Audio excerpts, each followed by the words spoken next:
Jangan lupa subscribe di YouTube channel Metro TV News dan juga nyalakan notifikasinya.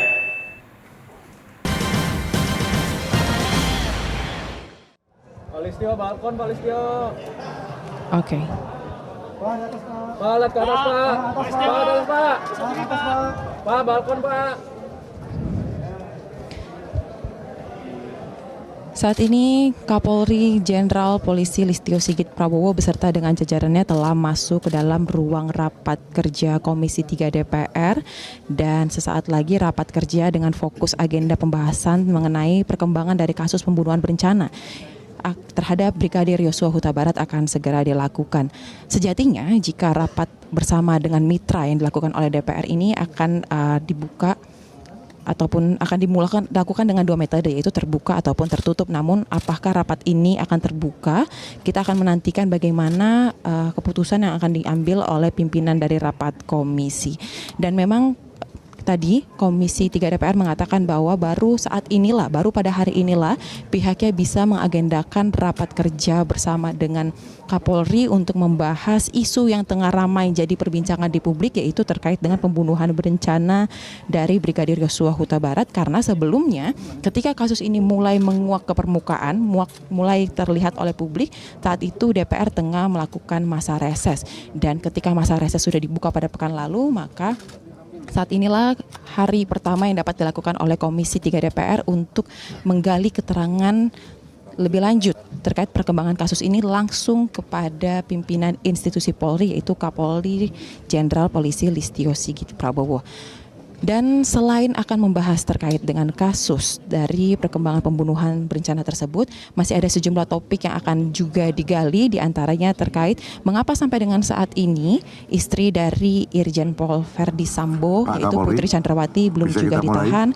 Kemudian masih juga terkait dengan adanya isu kerajaan Sambo di tubuh Polri hingga konsorsium 303 yang diduga membekini berbagai bisnis ilegal, salah satunya perjudian. Namun tadi sesuai dengan pernyataan disampaikan oleh Ahmad Saronik selaku Wakil Ketua Komisi 3, Komisi 3 akan berfokus untuk mengejar apa sebenarnya yang menjadi motif dari pembunuhan berencana terhadap Brigadir Yosua Huta Barat. Karena jika mengacu kepada berkas BAP yang sampai dengan saat ini masih menjadi alasan utamanya ialah hanya ada pelecehan. Namun tadi Ahmad Saronik mengatakan bahwa pelecehan seperti apa hingga akhirnya diputuskan untuk membunuh Brigadir Yosua Huta Barat.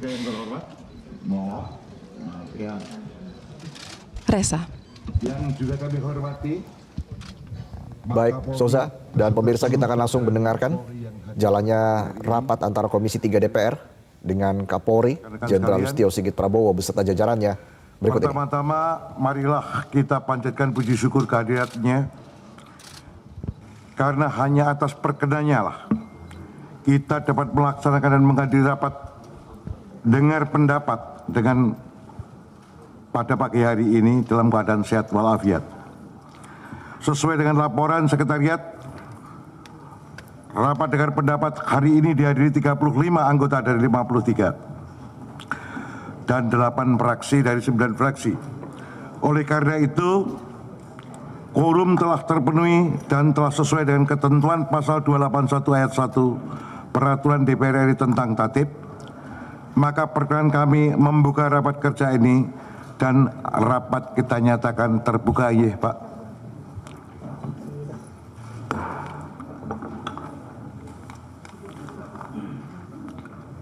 Rekan-rekan sekalian, kita akan rapat sampai jam berapa? Selesainya aja Pak Ketua. Jangan. Kita batasi dulu, nanti dipilih diperpanjang. Jam 1 lah Ketua. 12.30? Oke. 12.30 bisa kita perpanjang. Pak Kapolri beserta seluruh jajaran, rekan-rekan sekalian, pada pagi hari ini rapat dengan pendapat dengan agenda tunggal, yaitu tentang penjelasan Bapak Kapolri kepada kita semua tentang peristiwa Duren 3 pada tanggal 8 Juli 2022. Semoga rapat kita kali ini dapat menjadikan penjernihan bagi sekian banyak isu yang sudah masuk ke ranah masyarakat, yang menimbulkan sekian banyak spekulasi kita berharap dengan kehadiran Pak Kapolri beserta seluruh jajaran, maka ini bisa dijelaskan dengan jernih sehingga tidak ada lagi spekulasi ke depan. Itu yang kita harapkan kenapa rapat hari ini kita adakan. Jadi saya tidak akan menjelaskan panjang lebar tentang persoalannya karena kita semua sudah paham. Kita serahkan aja waktunya kepada Pak Kapolri ya. Kita dengarkan bersama-sama dan sebelumnya saya sampaikan aturan main kita supaya nanti tidak ada risau di antara kita. Yang pertama, Pak Kapolri akan menjelaskan. Yang kedua, kemudian pertanyaan pendapat dari para anggota dengan catatan pendapat tersebut sesuai kesepakatan kita. Yaitu yang hadir pertama, bicara pertama 5 menit. Bisa diperpanjang 2 menit. Dari 7 menit maksimum. Kalau nanti masih ada lebihnya, monggo. Kemudian kepada Pak Kapolri dan jajaran, jikalau ada jawaban yang sekiranya bisa menimbulkan situasi tidak kondusif, boleh jawaban disampaikan tertulis kepada pimpinan. Jadi boleh secara tertulis. Nah, kita nggak bisa yang ini nggak jawab karena masih mengganggu penyelidikan ke depan misalnya, kita nggak tahu, maka dijawab secara tertulis kepada pimpinan. Demikian ya? Oke? Setuju? Oke, makasih. Monggo Pak Kapolri, kami persilakan waktunya, bebas. Assalamualaikum warahmatullahi wabarakatuh. Salam sejahtera bagi kita semua. Shalom. Om Swastiastu. Namo Buddhaya. Salam kebajikan. Yang kami hormati dan kami muliakan Ketua Komisi 3 DPR RI, Insinyur Bambang Wuryanto, Bapak Wakil Ketua Komisi 3, Bapak Dr. Adis Kadir, Haji Ahmad Saroni, seluruh mitra dan seluruh rekan-rekan anggota Komisi 3 DPR RI. Yang saya hormati Pak Kapolri dan seluruh pejabat utama Mabes Polri dan seluruh peserta rapat yang saya banggakan. Tentunya pertama-tama kita panjatkan puji syukur kehadirat Allah Subhanahu wa taala, Tuhan Yang Maha Esa. Hari ini kami diberikan kesempatan untuk bisa menghadiri RDP Komisi 3 sebagaimana undangan kepada kami untuk menjelaskan peristiwa yang terjadi di Duren 3. Oleh karena itu tentunya kami selaku pimpinan Polri mengucapkan terima kasih atas kesempatan yang diberikan kepada kami dan ini juga tentunya disaksikan oleh seluruh masyarakat Indonesia dan tentunya apa yang kami sampaikan ini akan semakin memperjelas tentang beberapa pertanyaan yang barangkali selama ini masih ada. Sebelumnya kami laporkan Bapak bahwa kami hadir bersama-sama tim sus 18 orang dan kami sampaikan bahwa dalam hal penanganan kasus ini kami solid Pak. Jadi itu satu hal yang perlu kami sampaikan. Yang saya hormati pimpinan Komisi 3 dan seluruh rekan-rekan, sebagaimana arahan dari Bapak Presiden beberapa waktu yang lalu bahwa kami diminta untuk mengusut tuntas, jangan ragu-ragu, jangan ada yang ditutup-tutupi, ungkap kebenaran apa adanya sehingga jangan sampai menurunkan kepercayaan masyarakat terhadap Polri. Itu yang paling penting. Jadi tentunya ini juga menjadi pegangan utama kami karena ini menjadi pertaruhan Polri, marwah Polri untuk bisa mengungkap kasus ini. Kami juga tentunya selama ini telah berkomunikasi dengan rekan-rekan yang tentunya menanyakan terkait dengan kasus yang terjadi dan alhamdulillah karena memang saat itu masa reses baru bisa kita sampaikan secara lebih jelas di pertemuan kali ini. Mungkin kami jelaskan dari awal secara sepintas, tapi karena memang ada urutan peristiwa dan juga timeline, mungkin saya jelaskan sepintas bahwa penanganan kasus terkait dengan penembakan anggota Polri, Brigadir J, awalnya karena ada laporan saudara FS kepada Polres Metro Jakarta Selatan dan Divpropam pada hari Jumat 8 Juli 2022, di mana yang bersangkutan melaporkan pada pukul 17.20 terjadi peristiwa tembak-menembak antara saudara Richard dan saudara Yosua yang diduga terjadi karena ada pelecehan menurut yang bersangkutan pada saat itu kepada saudara PC oleh saudara J di Duren 3 dengan kronologis bahwa saudara J melakukan pelecehan kepada saudara PC di rumah dinas Duren 3 sehingga mengakibatkan saudara PC berteriak minta tolong, didengar oleh saudara Richard, dan kemudian pada saat ditegur terjadi tembakan dari saudara J sehingga kemudian terjadi tembak menembak yang mengakibatkan saudara J meninggal dunia. Peristiwa tersebut berawal ketika saudara PC sampai di rumah Saguling lalu melakukan PCR dan berangkat melakukan isolasi di rumah dinas Duren 3. Sementara saudara FS akan melakukan satu kegiatan dan pada saat melintas, menurut saudara FS, yang bersangkutan ditelepon oleh saudara PC sebanyak 3 kali dan akhirnya saudara FS memerintahkan driver untuk berhenti, memundurkan mobil ke Duren 3, masuk ke dalam rumah dan menemukan saudara J meninggal. Melihat hal tersebut, saudara FS kemudian menanyakan peristiwa yang terjadi dan menjemput saudara PC yang berada di kamar serta memerintahkan kepada saudara Riki atau saudara R untuk mengantar saudara PC ke rumah Saguling. Ini adalah informasi awal yang disampaikan oleh saudara FS. Kemudian yang bersangkutan menghubungi beberapa orang, salah satunya Kasat Reskrim Polres Jakarta Selatan yang datang hadir pertama di TKP 17.30. Pada saat itu yang bersangkutan dihubungi oleh driver saudara FS. Kemudian pukul 17.47 dari Biro Provos Divpropam datang ke TKP karena dihubungi oleh saudara FS.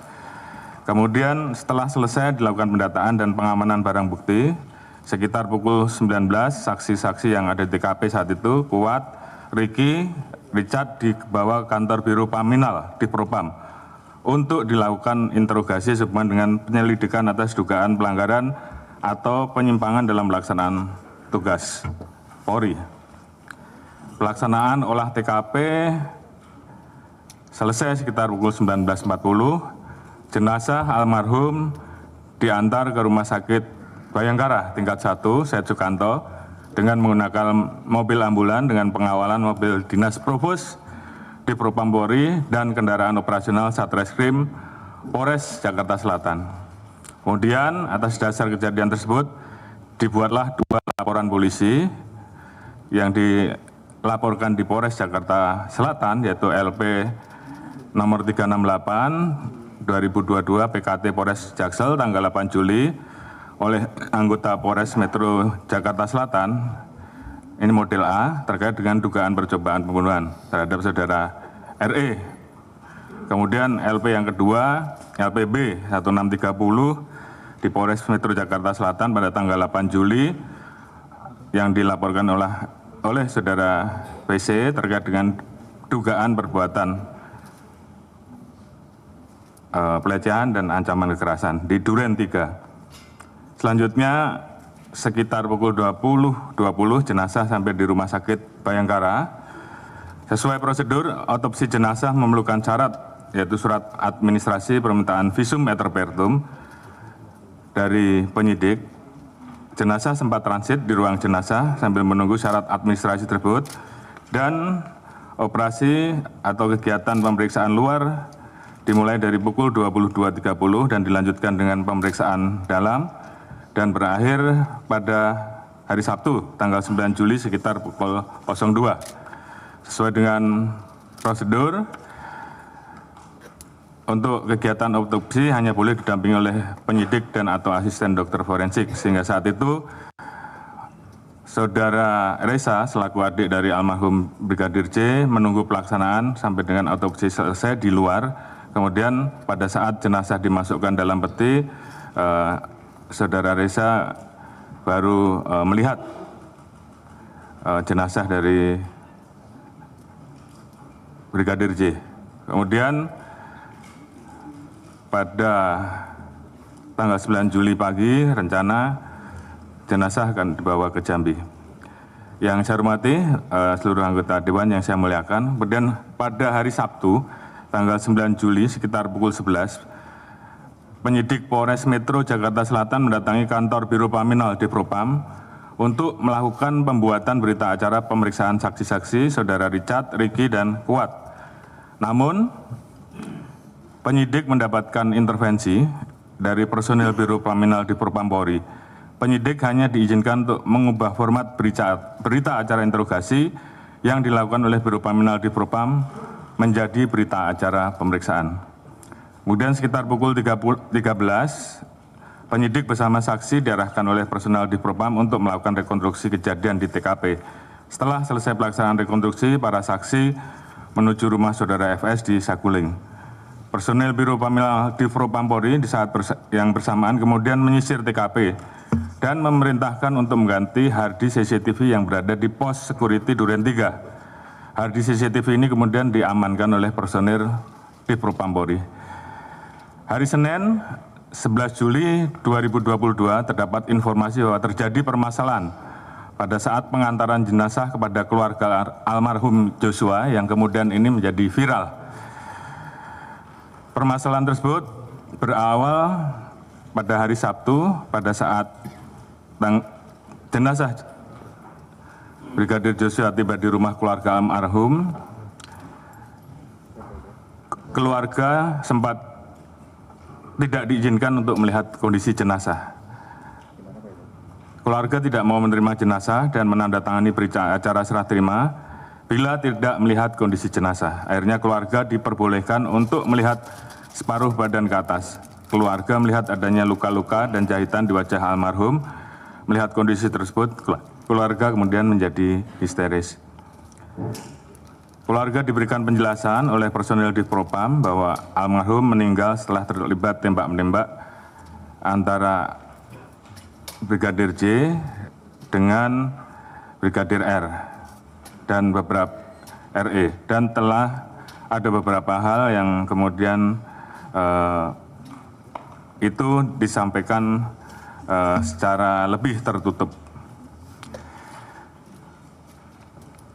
Saat akan dimakamkan, personil di Propam Polri menolak untuk permintaan keluarga untuk pelaksanaan pemakaman secara kedinasan. Karena menurut personil di Propam tersebut terdapat syarat yang harus dipenuhi dan dalam hal ini mereka menyatakan ada perbuatan tercela sehingga kemudian tidak dimakamkan secara kedinasan. Kemudian malam harinya datang personil dari Divopam Polri yang berpangkat Pati atas nama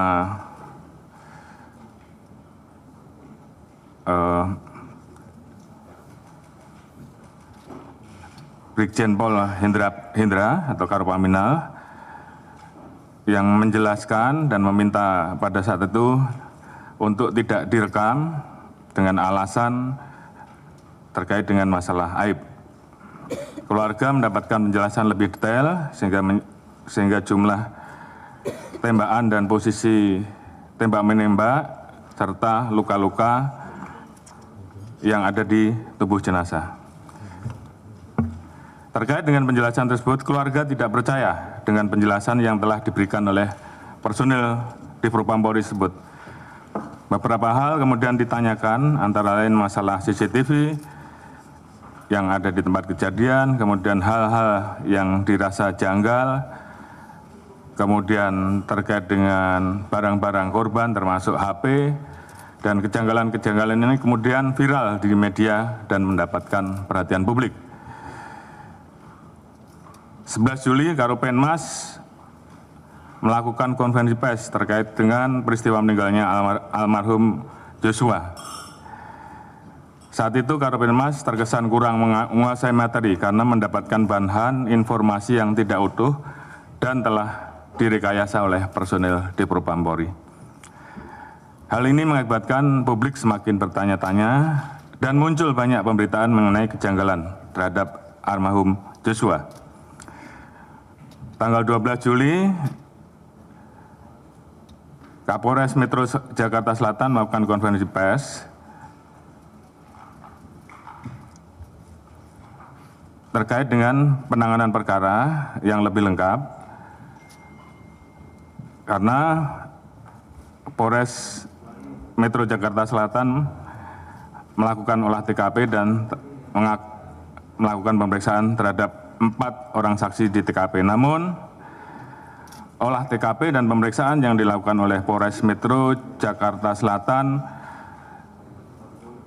telah mendapatkan intervensi dari saudara FS sehingga proses penyidikan dan olah TKP yang dilaksanakan menjadi tidak profesional.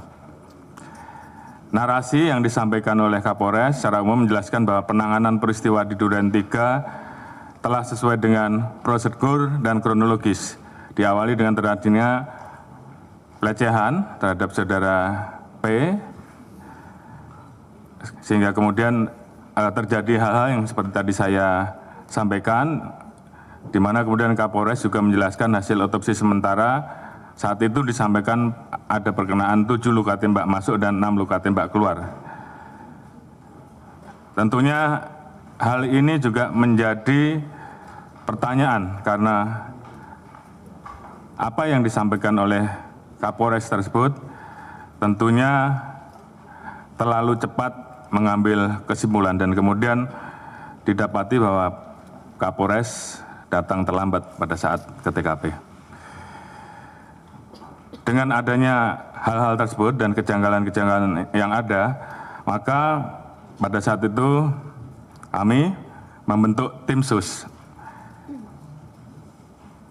dengan surat perintah nomor Sprint 5647 tanggal 12 Juli, di mana tim sus ini terdiri dari Wakapolri, Bapak Irwasum, Kabar Eskrim, Kabik, ASSDM, Kadif Humas, Kapus Dokes, Irwi 5, Dirpidum Bareskrim, Kapus Lapor, Dirkamnek, Pak Intelkam, Karowaprov, Kadiftik, Pak Irwasum, Pak Kabar Eskrim, selaku Sekretariat Tim ANEF. Sesuai dengan arahan saya pada saat pembentukan tim sus, tim ini akan mengungkap peristiwa yang terjadi sesuai fakta, objektif, transparan, dan akuntabel. Tentunya dengan berpedoman pada kaidah-kaidah penyidikan dan penyelidikan dan scientific crime investigation dalam prinsip-prinsip hak asasi manusia agar peristiwa ini betul-betul menjadi terang dan dapat dipertanggungjawabkan kepada publik. Saya mengikuti setiap perkembangan pengawasan dan memberikan arahan kepada tim sus Polri secara langsung, termasuk proses evaluasi terkait dengan pelaksanaan olah TKP, pendalaman, pemeriksaan internal, penyidikan dan rapat-rapat yang melibatkan satuan kerja terkait. Saya ingin memastikan bahwa upaya yang dilakukan oleh tim sus Polri bebas dari kepentingan pihak-pihak terkait demi menegakkan keadilan dan bisa memberikan asistensi secara berjenjang. Saat itu kasus masih ditangani Polres Metro Jakarta Selatan dan mendapatkan asistensi dari Polda Metro dan juga Bareskrim, sehingga kita harapkan dapat saling dukung di dalam pelaksanaan penyidikan. Kita juga melibatkan Kompolnas dan Komnas HAM pada saat itu untuk bisa melaksanakan investigasi. Ini juga bagian dari komitmen kita, komitmen Polri, agar penanganan kasus ini betul-betul transparan, akuntabel, dan siap untuk mengungkap secara terang benderang peristiwa yang terjadi tanpa ada yang ditutup-tutupi.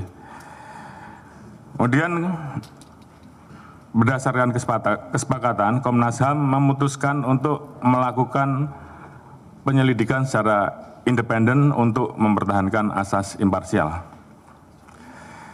Kami juga berkomitmen pada saat itu untuk memberikan akses seluas-luasnya bagi Komnas HAM untuk melakukan pengawasan, pengujian, dan pemeriksaan terkait peristiwa penembakan yang terjadi di Duren 3. Saat ini tentunya investigasi oleh Komnas HAM masih terus berjalan, sedangkan dari tim sus saat ini juga terus melanjutkan proses penyidikan yang saat ini sudah hampir selesai, dan kemudian juga melanjutkan proses pemeriksaan dan mempersiapkan sidang kode etik. Tim sus terdiri dari Barreskrim, Pus Inafis, dan Puslapor melakukan pengawasan dan pendalaman dengan berangkat dari olah TKP dengan metode Scientific Crime Investigation. Meliputi mulai dari olah TKP, uji balistik metalurgi, uji biologi, kimia forensik, dan uji digital forensik yang dilakukan oleh Puslapor Barreskrim Polri. Biometric identification oleh Pus Inafis, serta tentunya tindakan ilmiah lainnya. Analisa sementara yang ditarik dari hasil olah TKP tersebut pada waktu itu utamanya adalah sudut tembakan dan arah tembakan yang tidak sesuai dengan penjelasan keterangan awal, namun berasal dari satu titik atau sumber. Untuk meyakinkan TKP, dilakukan olah TKP ulang pada saat bersamaan karena adanya perbedaan pendapat terkait dengan peristiwa yang terjadi, di mana di dalam proses tersebut terdapat intervensi dan pengaburan kejadian oleh beberapa oknum personil di Propam Polri terhadap personil tim sus yang melakukan olah TKP. Selanjutnya Polri dalam hal ini tim sus juga mendapatkan laporan dari kuasa hukum almarhum Joshua dengan LPB 386 tahun 2022 bulan 7 Barreskrim Polri tanggal 18 Juli terkait dengan dugaan pembunuhan dan atau pembunuhan berencana dan atau penganiayaan berat terhadap almarhum Joshua. Setelah adanya laporan polisi ini, tim sus melakukan penyidikan tindak pidana kasus Duren 3 secara pro justisia. Dengan adanya perkembangan hasil pendalaman dan laporan, termasuk juga adanya masukan-masukan dan laporan dari penyidik, civil society, beberapa masukan dari senior Polri, rekan-rekan dari DPR, dan juga masyarakat, bahwa independensi dan objektivitas Polri dalam penanganan perkara ini diragukan karena saudara FS saat itu masih menjabat sebagai Kadif Propam. Oleh karena itu pada hari Senin, tanggal 18 Juli, saya mengambil kebijakan saat itu untuk menonaktifkan jabatan Kadif Propam Polri. Dan kemudian pada tanggal 20 Juli kami juga menonaktifkan Karopaminal Polri dan Kapolres Metro Jakarta Selatan. Harapan kami pencopotan saat itu bisa membuat proses penyidikan menjadi jauh lebih objektif. Kemudian kami juga membuka ruang pada saat itu terkait dengan adanya permintaan ekshumasi jenazah Joshua oleh keluarga korban yang dilakukan oleh dokter independen, dan saat itu permintaan tersebut secara resmi kami kirimkan dan ekshumasi dilaksanakan pada tanggal 27 Juli oleh Persatuan Dokter Forensik Indonesia yang terdiri dari 8 dokter dengan didampingi Komnas HAM dan Kompolnas, di mana 8 dokter tersebut terdiri dari Profesor Dr. Agus dari UI, kemudian Profesor Dr. Ahmad dari UNER, Profesor Dr. Dedi dari Universitas Riau, kemudian Ketua Umum PPDFI Dr. Adi Firmansyah, dan diikuti oleh beberapa anggota dari beberapa rumah sakit yang tentunya ini menunjukkan independensi dari Persatuan Dokter Forensik yang melaksanakan kegiatan ekshumasi ulang. keterbukaan ini tentunya merupakan bagian kami, upaya kami untuk menunjukkan bahwa Polri transparan dalam hal ini. Alhamdulillah, pada hari Senin, tanggal 22 Agustus yang lalu, Perhimpunan Dokter Forensik telah menyampaikan laporan hasil ekshumasi, yang intinya pada saat rilis tidak ada luka-luka selain luka-luka yang berasal dari senjata api. Ini tentunya juga menjawab terkait dengan adanya spekulasi liar pada saat itu, terkait dengan adanya penyiksaan di jalan dan sebagainya. Dan tentunya apa yang disampaikan oleh Persatuan Dokter Forensik Indonesia ini memperkuat hasil pelaksanaan otopsi pertama yang telah dilakukan oleh kedokteran forensik Polri. Selanjutnya, kami juga melakukan pemakaman almarhum Joshua pasca ekshumasi dengan menggunakan tata cara upacara kedinasan. Kami tentunya mengedepankan asas praduga tak bersalah terhadap peristiwa yang saat itu dilaporkan, khususnya terhadap Brigadir Joshua. Meskipun pada saat itu kami mendapatkan protes dari kuasa hukum saudara Putri, namun pemakaman tersebut tetap kami laksanakan secara dinas. Kembali kepada perkara yang kami tangani, ada 3 perkara, 2 di Polres Jakarta Selatan dan 1 di Barreskrim Polri. Di mana kemudian 2 laporan polisi yang ada di Polres ditarik dan dilimpahkan ke Polda Metro pada tanggal 19 Juli 2022.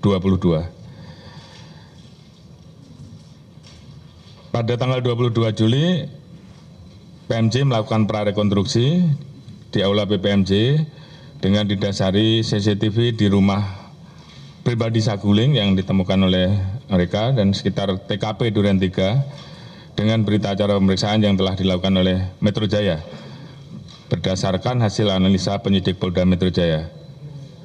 Saat itu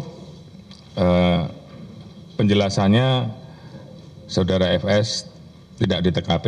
Selanjutnya pada tanggal 23 Juli dilakukan olah TKP gabungan Polda Metro dan Barreskrim untuk melihat kesesuaian hasil prarekonstruksi.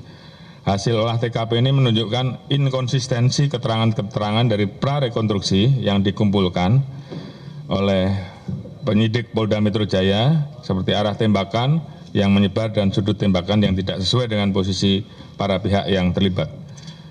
Seminggu setelah pembentukan tim sus, tepatnya pada tanggal 21 dan 23 Juli, saya memimpin rapat aneks tim sus dengan mengundang satuan kerja terkait yaitu Divpropam, kemudian saat itu Lapor, Barreskrim, penyidik Polres Jakarta Selatan, Polda Metro, Pusdokes dan Puslapor serta Inafis untuk mengetahui perkembangan pemeriksaan yang sudah berjalan. Hasil rapat mengungkapkan adanya hambatan-hambatan penyidikan terkait adanya intimidasi, tekanan, intervensi, upaya mengaburkan fakta, dan menghilangkan barang bukti yang dilakukan oleh beberapa oknum personil di Propam Polri, dan ketidaksesuaian kronologis peristiwa tembak-menembak. Ada beberapa hal yang menjadi catatan kami, yaitu masuk di TKP yang seharusnya hanya boleh dilaksanakan oleh petugas TKP, kemudian tindakan-tindakan lain yang tentunya menjadi catatan-catatan kami. Kemudian juga kami mendapati, dan ini juga yang menjadi perhatian publik, bahwa CCTV yang pada saat itu hilang, CCTV di Satpam, dari hasil interogasi pada saat itu kita mendapatkan kejelasan bahwa CCTV tersebut diambil oleh anggota ataupun petugas dari personil di Propam dan juga ada personil dari Bareskrim, dan di situ terungkap peran dari masing-masing personil, siapa yang mengambil, siapa yang mengamankan, dan kemudian pada saat kita laksanakan pemeriksaan lebih lanjut, kita dapatkan juga siapa yang merusak CCTV, yang tentunya ini seharusnya bisa menjadi kunci pengungkapan terhadap kasus ini. Dari hasil rapat ANEF Tim Sus, saya pada satu perintahkan pada Irsus untuk kemudian menindaklanjuti dan memeriksa temuan Tim Sus Polri tersebut. Saat itu kita mulai dengan dugaan pelanggaran kode etik profesi Polri. Kemudian untuk menyamakan persepsi dan penanganannya agar lebih efisien, saat itu kita perintahkan agar LP yang ada di Polda ditarik ke Mabes dan kemudian dibentuk tim untuk bersama-sama mempelajari dan menangani dan kemudian mengadakan evaluasi terkait dengan penanganan kasus tersebut. Terkait dengan laporan polisi yang dilaporkan ke Bareskrim,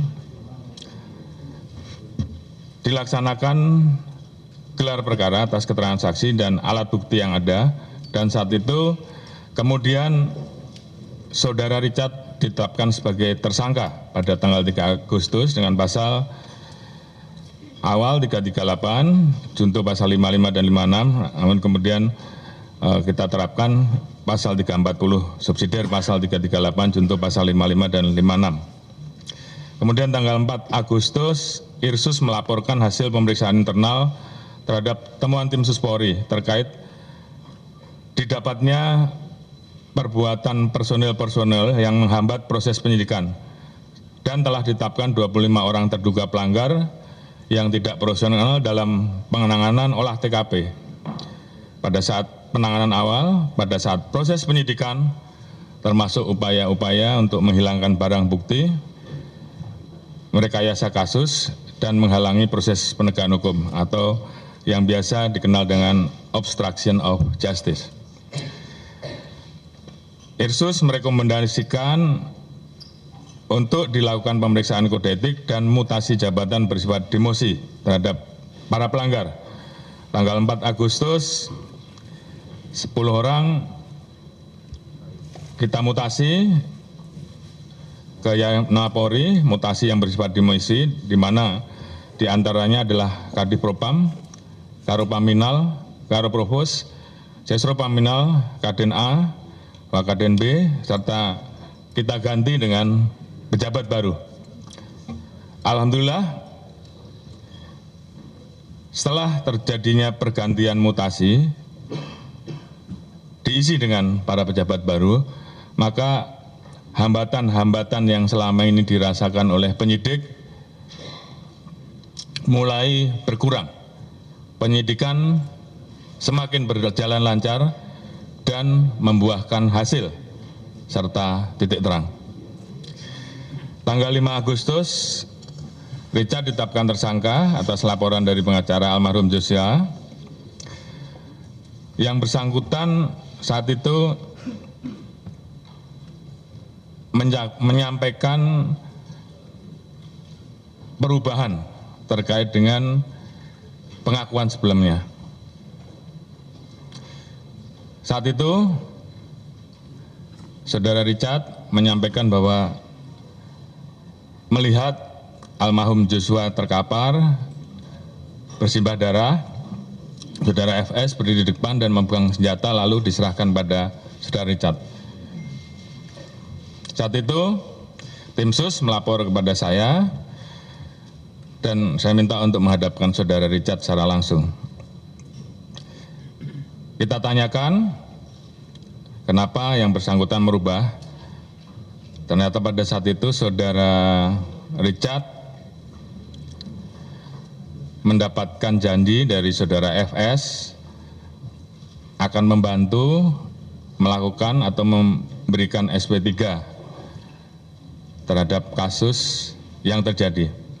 Namun ternyata faktanya Richard tetap menjadi tersangka. Sehingga kemudian atas dasar tersebut Richard menyampaikan akan mengatakan atau memberikan keterangan secara jujur dan terbuka. Dan ini juga yang kemudian merubah semua informasi awal dan keterangan yang diberikan pada saat itu. Richard minta disiapkan pengacara baru serta tidak mau dipertemukan dengan saudara FS. Berangkat dari keterangan saudara Richard, saat itu juga kami meminta salah satu anggota tim sus pada saat itu, Kadiftik, untuk menjemput saudara FS. Di saat awal, FS masih belum mengakui, masih bertahan dengan keterangan awal. Dan berdasarkan keterangan saudara Richard, akhirnya tim sus memutuskan untuk melakukan penempatan khusus di Mako Brimob Polri. Kemudian tanggal 6 Agustus, saudara Richard menyampaikan ingin membuat dan menjelaskan peristiwa yang terjadi secara lebih terang benderang. Richard kemudian menuliskan keterangannya secara tertulis, di mana di situ menjelaskan secara urut mulai dari Magelang sampai dengan TKP Duren 3 dan mengakui bahwa dirinya menembak saudara Joshua atas perintah dari saudara FS. Keterangan tersebut tentunya kita tuangkan di dalam BAP dan saat itu juga saudara Richard meminta perlindungan ke LPSK untuk menjadi justice kolaborator. Tanggal 7, saudara Richard mengakui perbuatannya. Kemudian saudara Riki dan saudara Kuat juga ditetapkan tersangka. Saudara Kuat sempat akan melarikan diri namun diamankan dan berhasil ditangkap. Berdasarkan pengakuan dari 3 tersangka tersebut, maka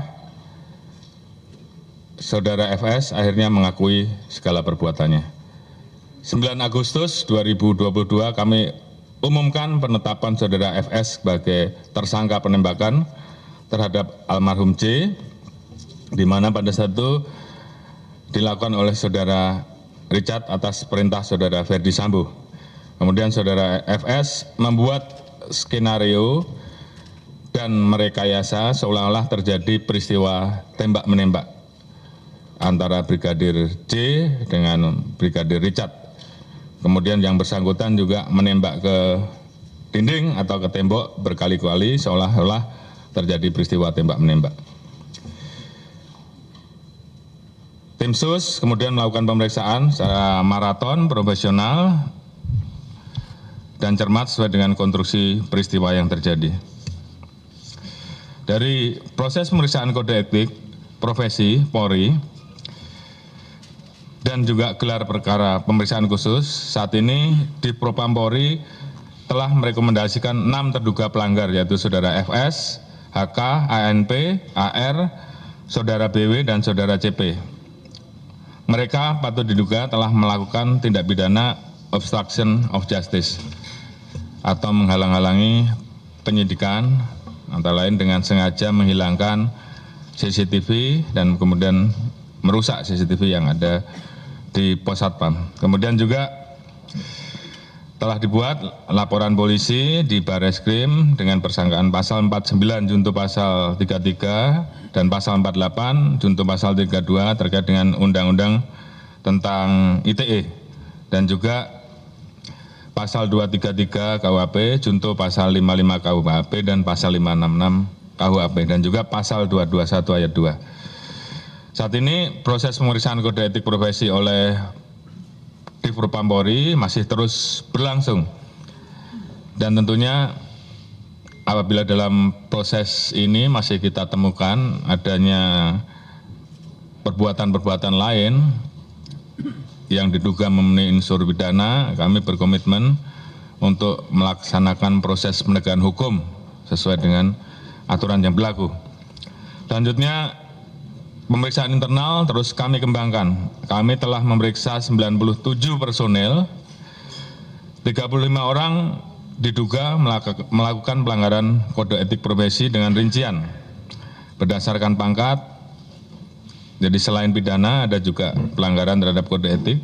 Irjen Pol 1 personel, Brigjen Pol 3, Kombes Pol 6, AKBP 7, Kompol 4, AKP 5, Ibtu 2, Ibda 1, Bribka 1, Brigadir Polisi 1, Bribtu 2, dan Barada 2. Dari 35 personel tersebut, 18 saat ini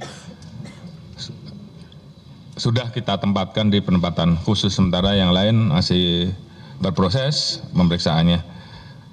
2 saat ini sudah kita tetapkan sebagai tersangka terkait dengan laporan polisi di Bareskrim, sehingga tinggal 16 orang yang ada di Patsus, sementara sisanya menjadi tahanan terkait dengan kasus yang dilaporkan di Bareskrim.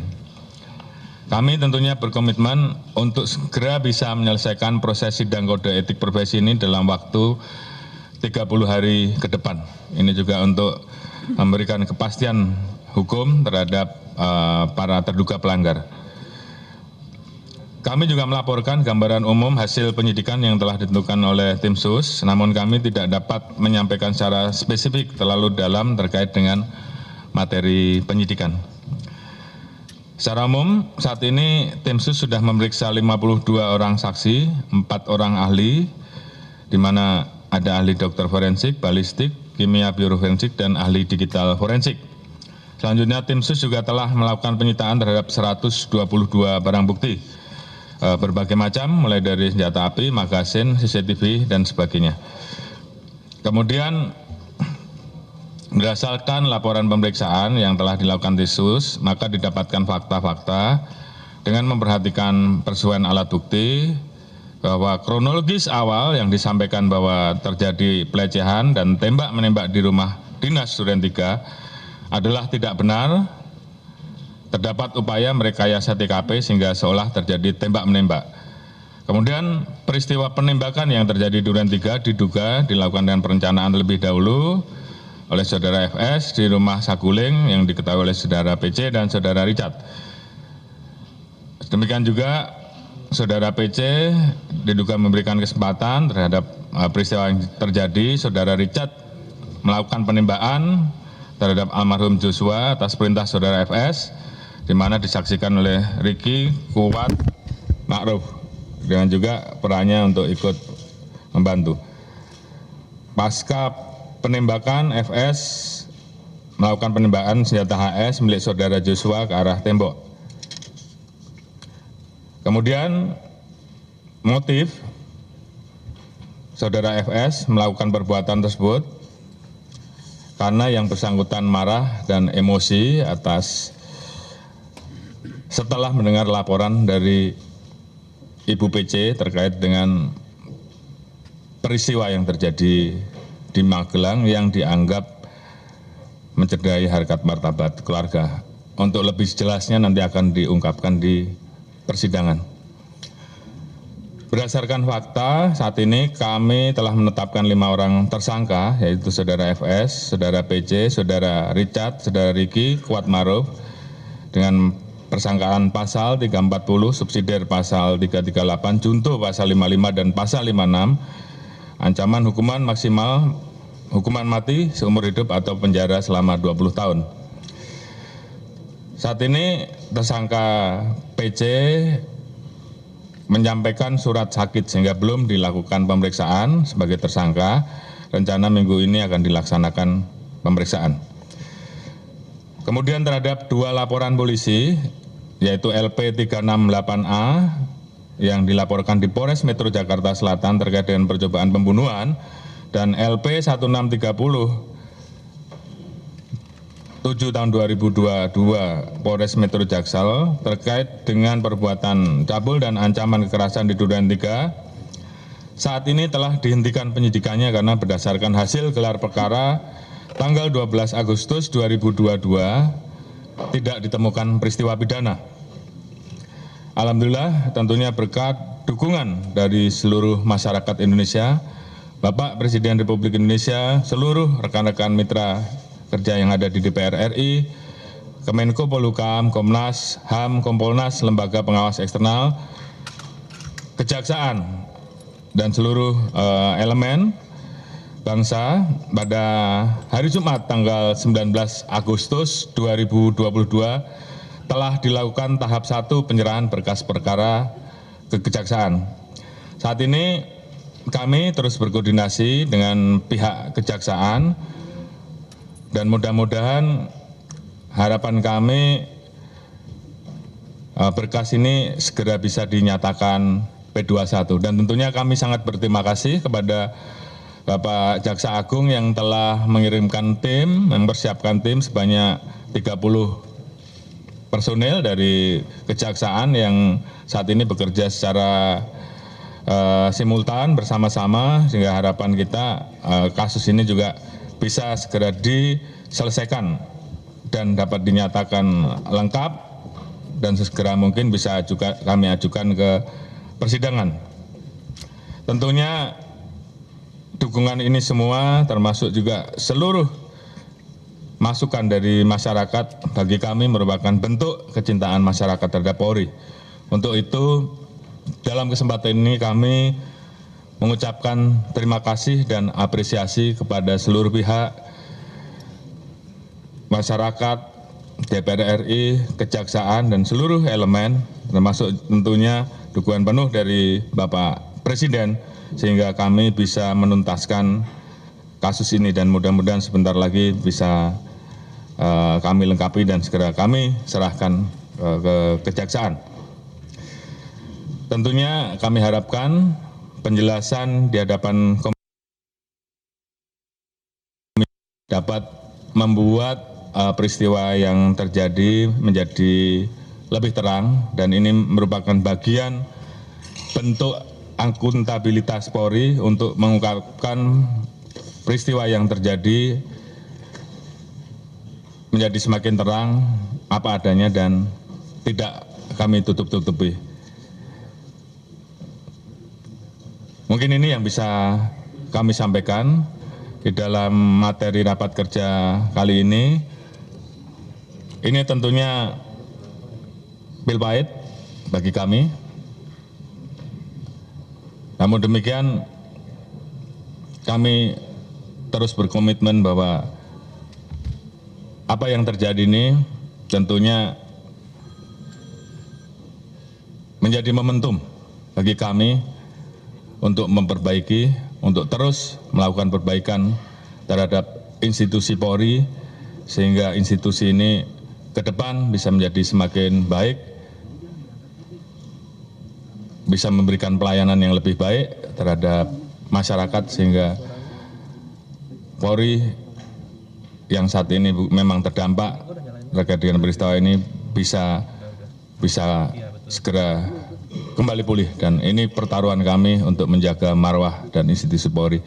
Demikian mungkin yang bisa kami sampaikan. Semoga Tuhan Yang Maha Esa senantiasa memberikan kekuatan dan perlindungan pada kita dalam melanjutkan pengabdian terbaik kepada masyarakat, bangsa, dan negara. Demikian yang bisa kami sampaikan untuk penanganan kasus Joshua. Selanjutnya kami tentunya mohon arahan dan mungkin beberapa pertanyaan dan masukan-masukan untuk kami yang bisa menjadi pedoman bagi kami untuk langkah-langkah ke depan terkait dengan penanganan kasus ataupun juga hal-hal lain dalam rangka terus menjaga dan memperbaiki institusi. Demikian, terima kasih. Wassalamualaikum warahmatullahi wabarakatuh. Shalom, Om Santi Santi Santi Om.